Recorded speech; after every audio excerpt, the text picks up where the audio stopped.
रथ यात्रा होती है श्री जगन्नाथ जी की, क्यों होती है? इंद्रद्युम्न नाम का एक राजा था, ध्यान से सुनना। इंद्रद्युम्न नाम का एक राजा था, उसकी पत्नी का नाम था गुंडीचा। क्या नाम था? गुंडीचा। तो इंद्रद्युम्न राजा जगन्नाथ भगवान की सेवा करते थे, अपनी पत्नी सहित करते थे। एक दिन इंद्रद्युम्न राजा से प्रसन्न होकर के भगवान ने दोनों पति पत्नी से कहा कि भैया तुम लोग मुझसे मन चाहा वरदान मांगो, मैं तुमको देना चाहता हूं। तो इंद्रद्युम्न राजा ने क्या मांगा कि हे नाथ, मेरा वंश आगे ना बढ़े। बताओ, ऐसा ऐसा वरदान मांगा उसने। क्यों मांगा? क्योंकि नाथ, आपकी सेवा का अधिकार मुझे है, मेरे बाद मेरे पुत्र को, मेरे पुत्र के बाद उसके पुत्र को, उसके पुत्र को, उसके पुत्र को। कई बार देखा जाता है कि जब वंश परंपरा से अधिकार मिलता है तो कहीं ना कहीं जाकर के उस अधिकार का निर्वहन व्यक्ति भाव से नहीं करता।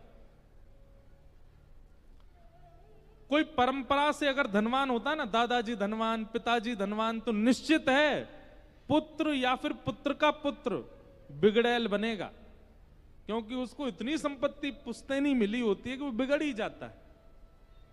कई बार परंपरा से यदि बहुत कुछ मिलता है और सत्संग जीवन में नहीं होता, तो सत्संग ना होने की वजह से परंपरा चलते चलते चलते आगे जाके बिगड़ जाती।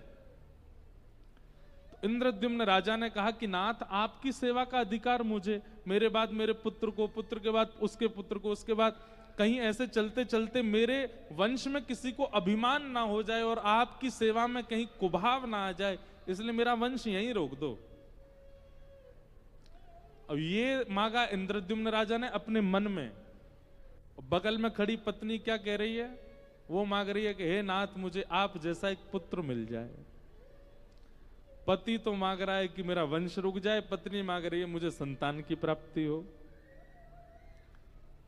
दोनों ने मनी मन वरदान मांगा। श्री जगन्नाथ महाप्रभु आनंदित हो गए, बोले भैया तुम दोनों ने तो हमको विडंबना में डाल दिया।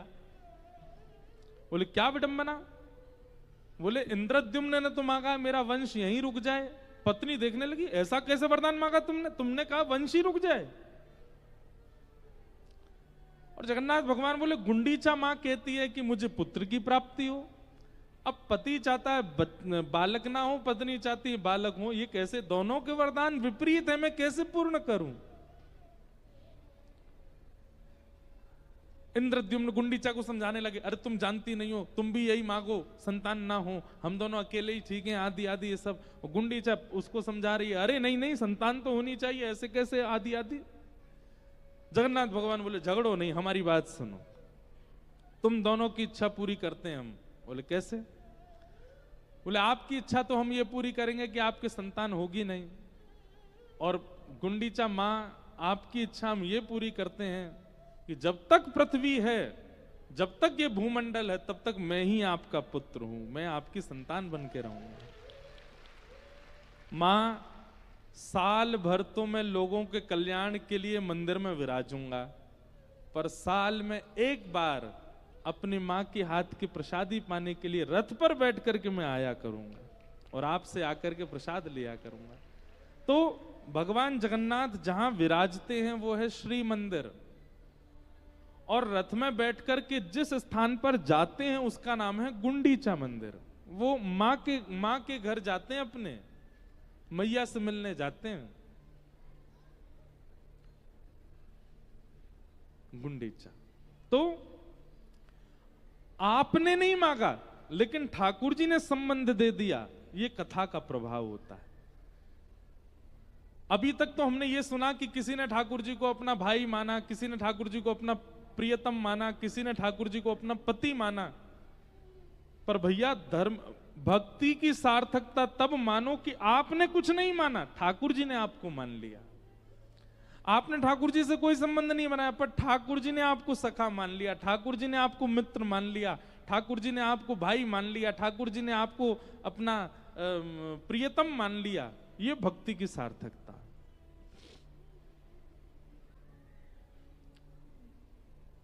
गुंडीचा, उसने ठाकुर जी को पुत्र नहीं माना था, ठाकुर जी ने उनको अपनी मां मान लिया।